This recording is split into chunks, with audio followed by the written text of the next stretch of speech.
War in Donbas may refer to a conflict in the Donetsk and Luhansk regions of Ukraine. Battle for the Donbas, a military engagement during the Russian Civil War. Operation Little Saturn, a 1942 offensive. Donbas Strategic Offensive. Donbas Strategic Offensive. A part of the Russo-Ukrainian War. War in Donbas. Battle of Donbas. History. Ancient, medieval, and Imperial Russian periods. The Kurgan hypothesis places the Pontic steppes of Ukraine and southern Russia as the linguistic homeland of the Proto-Indo-Europeans. The Yamnaya culture is identified with the late Proto-Indo-Europeans. The region has been inhabited for centuries by various nomadic tribes, such as Scythians, Alans, Huns, Bulgars, Pechenegs, Kipchuks, Turco-Mongols, Tatars, and Nogais. The region now known as the Donbas was largely unpopulated until the second half of the 17th century, when Don Cossacks established the first permanent settlements in the region. The first town in the region was founded in 1676, called Solanoy, which was built for the profitable business of exploiting newly discovered rock salt reserves. Known for being wild fields, the area that is now called the Donbas was largely under the control of the Ukrainian Cossack Hetmanate and the Turkic Crimean Khanate until the mid-late 18th century, when the Russian Empire conquered the Hetmanate and annexed the Khanate. In the second half of the 17th century, settlers and fugitives from Hetmans Ukraine and Muscovy settled the lands north of the Donets River. At the end of the 18th century, many Russians, Ukrainians, Serbs, and Greeks migrated to lands along the southern course of the Donets River, into an area previously inhabited by nomadic Nogais, who were nominally subject to the Crimean Khanate. Tsarist Russia named the conquered territories New Russia. As the Industrial Revolution took hold across Europe, the vast coal resources of the region, discovered in 1721, began to be exploited in the mid-late 19th century. It was at this point that the name Donbas came into use, derived from the term Donets Coal Basin, referring to the area along the Donets River where most of the coal reserves were found. The rise of the coal industry led to a population boom in the region, largely driven by Russian settlers. The region was governed as the Bakhmut, Sloviansk, and Mariupol counties of Yekaterinoslav Governorate. Donetsk, the most important city in the region today, was founded in 1869 by Welsh businessman John Hughes on the site of the old Zaporozhian Cossack town of Alexandrivka. Hughes built a steel mill and established several collieries in the region. The city was named after him as Yuzovka. With the development of Yuzovka and similar cities, large numbers of landless peasants from peripheral governorates of the Russian Empire came looking for work. According to the Russian imperial census of 1897, Ukrainians accounted for 52.4% of the population of the region, whilst ethnic Russians constituted 28.7%. Ethnic Greeks, Germans, Jews, and Tatars also had a significant presence in the Donbas, particularly in the district of Mariupol, where they constituted 36.7% of the population. Despite this, Russians constituted the majority of the industrial workforce. Ukrainians dominated rural areas, but cities were often inhabited solely by Russians who had come seeking work in the region's heavy industries. Those Ukrainians who did move to the cities for work were quickly assimilated into the Russian-speaking worker class. Russian Civil War and Soviet period. In April 1918, troops loyal to the Ukrainian People's Republic took control of large parts of the region. For a while, its government bodies operated in the Donbas alongside their Russian provisional government equivalents. The Ukrainian state, the successor of the Ukrainian People's Republic, was able in May 1918 to bring the region under its control for a short time with the help of its German and Austro-Hungarian allies. During the 1917–22 Russian Civil War, Nestor Makhno, who commanded the Revolutionary Insurgent Army of Ukraine, was the most popular leader in the Donbas. Along with other territories inhabited by Ukrainians, the Donbas was incorporated into the Ukrainian Soviet Socialist Republic in the aftermath of the Russian Civil War. Cossacks in the region were subjected to decossacization during 1919–1921. Ukrainians in the Donbas were greatly affected by the 1932–33 Holodomor famine and the Russification policy of Joseph Stalin. As most ethnic Ukrainians were rural peasant farmers, they bore the brunt of the famine. Nazi occupation. The Donbas was greatly affected by the Second World War. In the lead-up to the war, the region was racked by poverty and food shortages. War preparations resulted in an extension of the working day for factory laborers, whilst those who deviated from the heightened standards were arrested. Nazi Germany's leader Adolf Hitler viewed the resources of the Donbas as critical to Operation Barbarossa. As such, the Donbas suffered under Nazi occupation during 1941 and 1942. Thousands of industrial laborers were deported to Nazi Germany for use in factories. In what was then called Stalino Oblast, now Donetsk Oblast, 279,000 civilians were killed over the course of the occupation.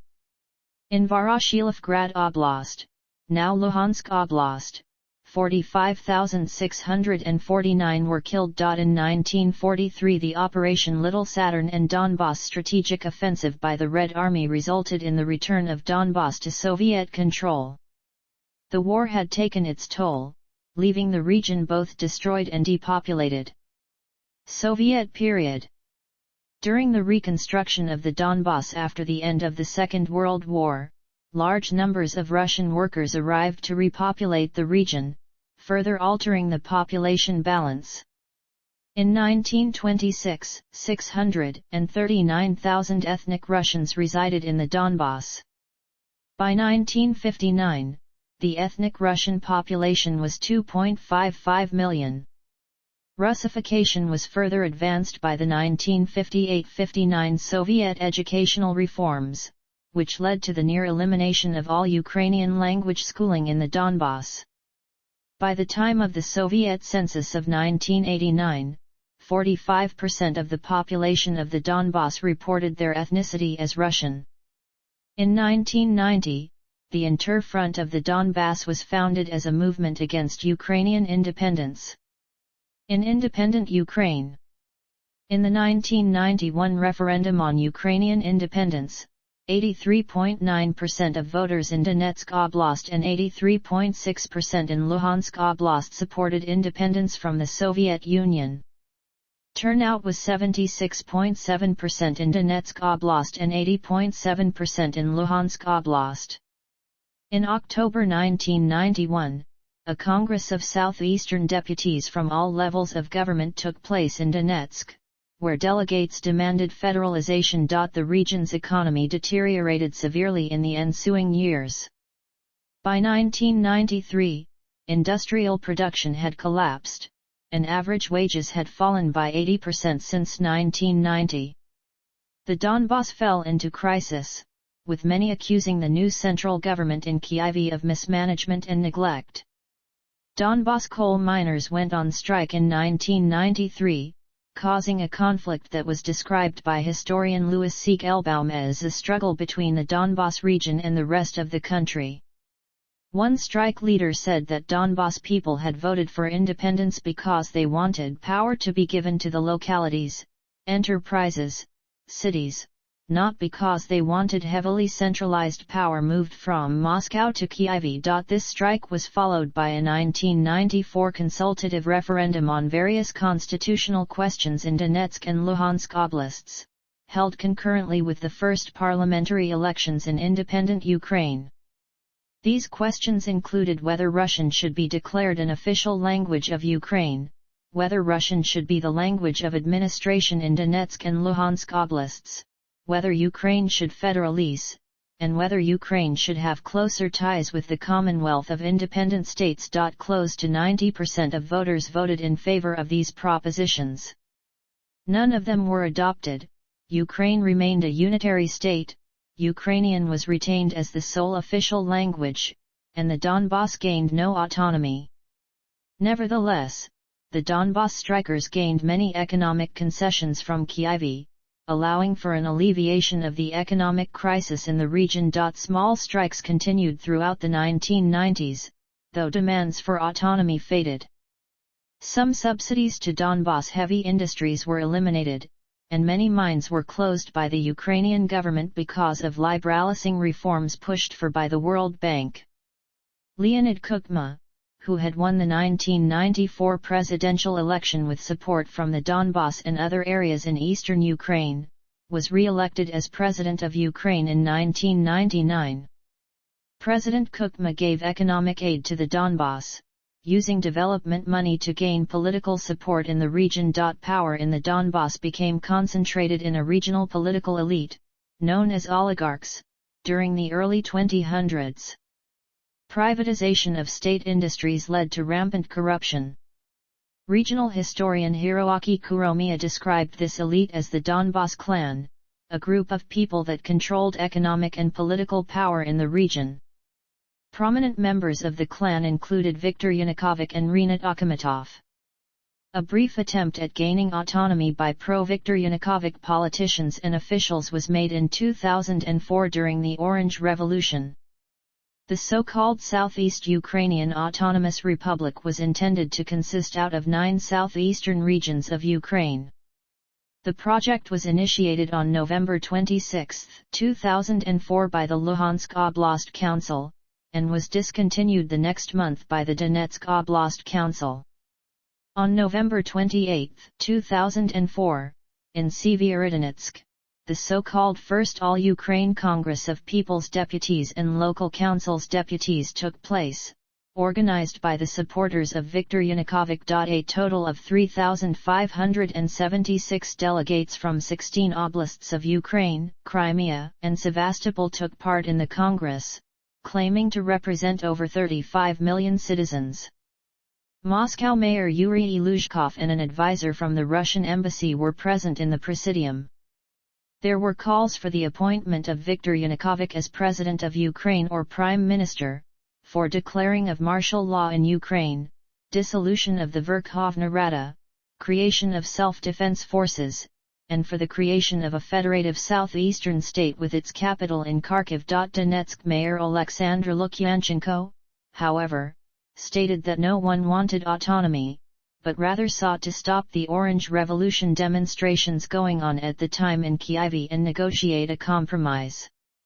After the Orange Revolution's victory, some of the organizers of the Congress were charged with encroachment upon the territorial integrity and inviolability of Ukraine, but no convictions were made. In other parts of Ukraine during the 2000s, the Donbas was often perceived as having a thug culture, as being a Soviet cesspool, and as backward.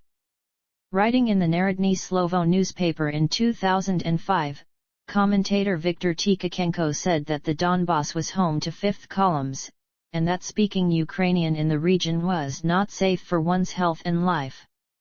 It was also portrayed as being home to pro-Russian separatism. The Donbas is home to a significantly higher number of cities and villages that were named after communist figures compared to the rest of Ukraine. Despite this portrayal, surveys taken across that decade and during the 1990s showed strong support for remaining within Ukraine and insignificant support for separatism. War in Donbas.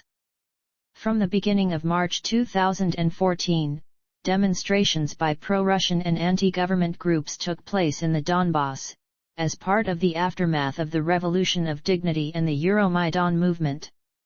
These demonstrations, which followed the annexation of Crimea by the Russian Federation, and which were part of a wider group of concurrent pro-Russian protests across southern and eastern Ukraine, escalated in April 2014 into a war between the Russian-backed separatist forces of the self-declared Donetsk and Luhansk People's Republics, and the Ukrainian government. Amid that conflict, the self-proclaimed republics held referendums on the status of Donetsk and Luhansk oblasts on May 11, 2014.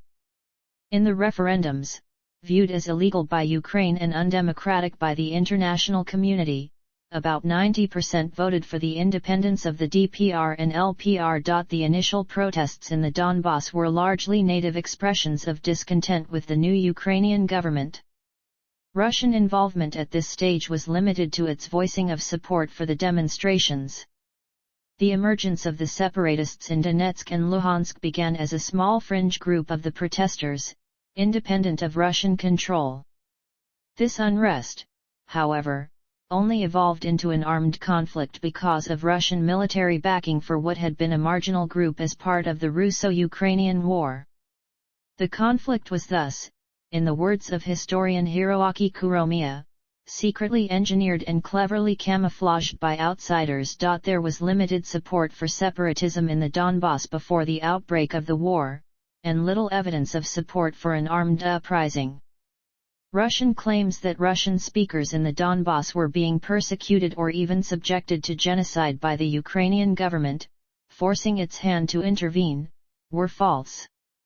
Fighting continued through the summer of 2014, and by August 2014, the Ukrainian anti-terrorist operation was able to vastly shrink the territory under the control of the pro-Russian forces, and came close to regaining control of the Russo-Ukrainian border. In response to the deteriorating situation in the Donbas, Russia abandoned what has been called its hybrid war approach, and began a conventional invasion of the region.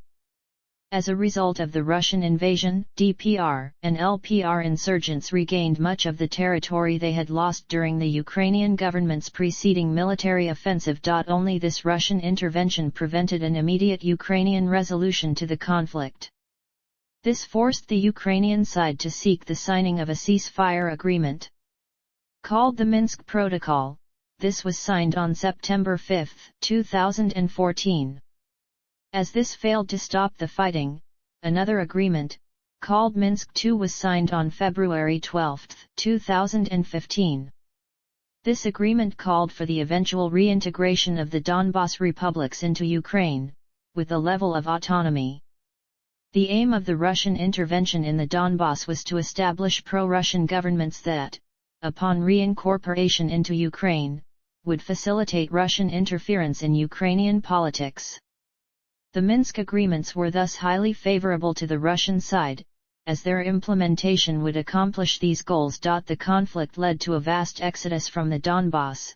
Half the region's population were forced to flee their homes. A UN OCHA report released on March 3, 2016 stated that, since the conflict broke out in 2014, the Ukrainian government registered 1.6 million internally displaced people who had fled the Donbas to other parts of Ukraine.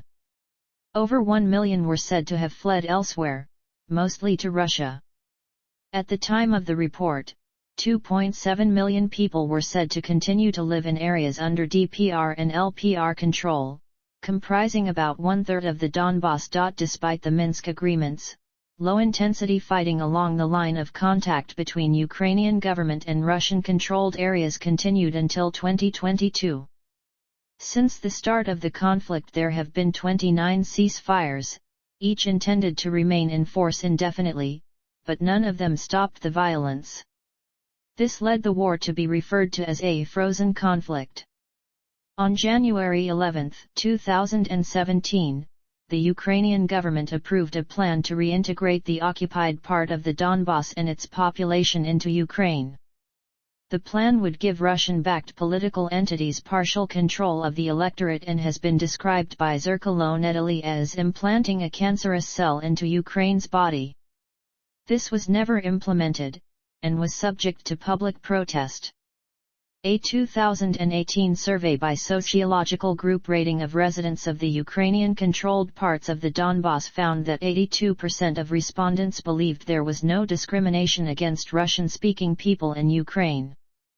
Only 11% saw some evidence of discrimination. The same survey also found that 71% of respondents did not support Russia's military intervention to protect the Russian-speaking population, with only 9% offering support for that action.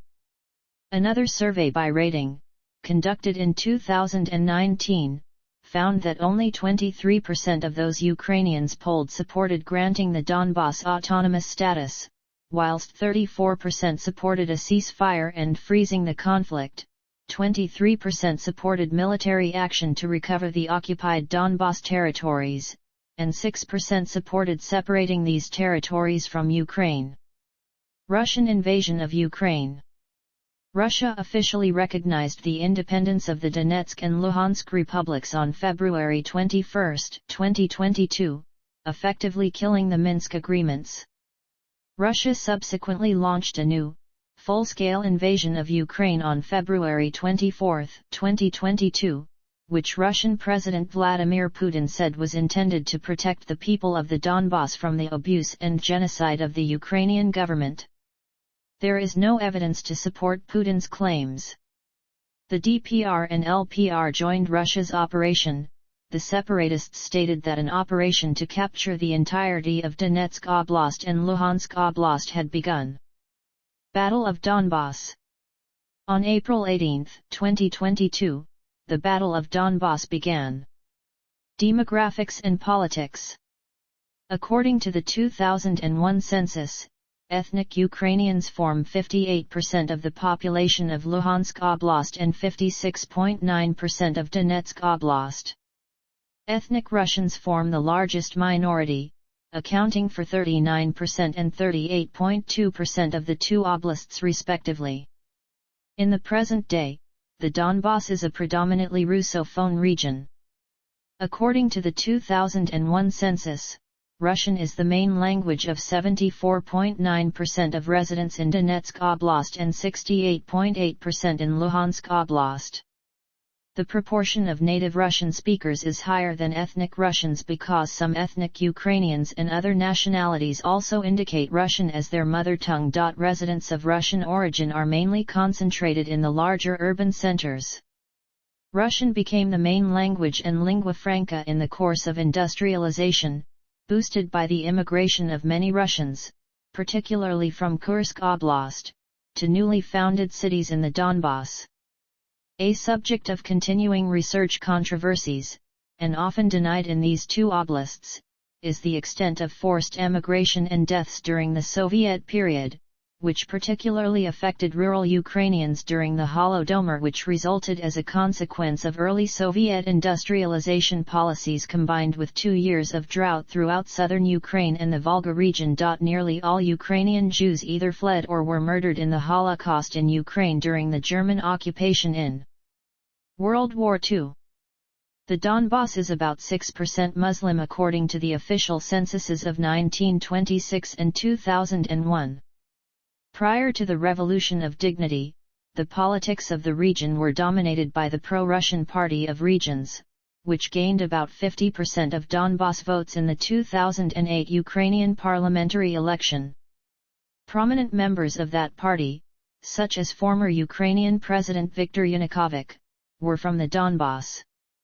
According to linguist George Shavelov, in the early 1920s the proportion of secondary schools teaching in the Ukrainian language was lower than the proportion of ethnic Ukrainians in the Donbas, even though the Soviet Union had ordered that all schools in the Ukrainian SSR should be Ukrainian-speaking. Surveys of regional identities in Ukraine have shown that around 40% of Donbas residents claim to have a Soviet identity. Roman Horbik of Sodertorn University wrote that in the 20th century, peasants from all surrounding regions were flooding its then busy mines and plants on the border of ethnically Ukrainian and Russian territories. Incomplete and archaic institutions prevented Donbas residents from acquiring a notably strong modern urban and also national new identity. Religion. According to a 2016 survey of religion in Ukraine held by the Razumkov Center, 65.0% of the population in the Donbas believe in Christianity. Islam is the religion of 6% of the population of the Donbas and Hinduism of the 0.6%, both the religions with a share of the population that is higher compared to other regions of Ukraine. People who declared to be not believers or believers in some other religions, not identifying in one of those listed, were 28.3% of the population. Economy. The Donbas economy is dominated by heavy industry, such as coal mining and metallurgy. The region takes its name from an abbreviation of the term Donetsk Coal Basin, and while annual extraction of coal has decreased since the 1970s, the Donbas remains a significant producer. The Donbas represents one of the largest coal reserves in Ukraine, with estimated reserves of 60 billion tons of coal. Coal mining in the Donbas is conducted at very deep depths. Lignite mining takes place at around 600 meters below the surface, whilst mining for the more valuable anthracite and bituminous coal takes place at depths of around 1,800 meters.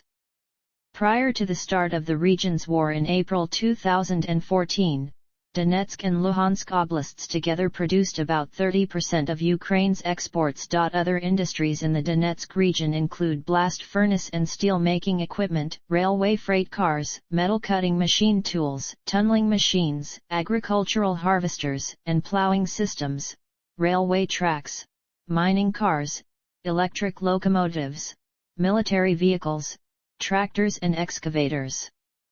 The region also produces consumer goods like household washing machines, refrigerators, freezers, TV sets, leather footwear, and toilet soap. Over half its production is exported, and about 22% is exported to Russia. In mid-March 2017, Ukrainian President Petro Poroshenko signed a decree on a temporary ban on the movement of goods to and from territory controlled by the self-proclaimed Donetsk People's Republic and Luhansk People's Republic. So since then Ukraine does not buy coal from the Donetsk coal basin. Shale gas reserves, part of the larger Dnieper-Donetsk basin, are present in the Donbas, most notably the Yuzivska gas field. In an effort to reduce Ukrainian dependence on Russian gas imports, the Ukrainian government reached an agreement with Royal Dutch Shell in 2012 to develop the Yuzivska field. Shell was forced to freeze operations after the outbreak of war in the region in 2014, and officially withdrew from the project in June 2015. Occupational safety in the coal industry. The coal mines of the Donbas are some of the most hazardous in the world because of the deep depths of mines, as well as frequent methane explosions, coal dust explosions, rock burst dangers, and outdated infrastructure. Even more hazardous illegal coal mines became very common across the region in the late 2000s. Environmental problems. Intensive coal mining and smelting in the Donbas have led to severe damage to the local environment. The most common problems throughout the region include water supply disruption and flooding due to the mine water, visible air pollution around coke and steel mills, air/water contamination and mudslide threat from spoil tips. Additionally, several chemical waste disposal sites in the Donbas have not been maintained, and pose a constant threat to the environment. One unusual threat is the result of the Soviet-era 1979 project to test experimental nuclear mining in Yenikiev. For example, on September 16, 1979, at the Yunkom mine, known today as the Young Communard mine in Yenikiev, a 300 KT nuclear test explosion was conducted at 900 m to free methane gas or to degasified coal seams into a sandstone oval dome known as the Klivaz site so that methane would not pose a hazard or threat to life. Before glasnost, no miners were informed of the presence of radioactivity at the mine, however. Gross regional product.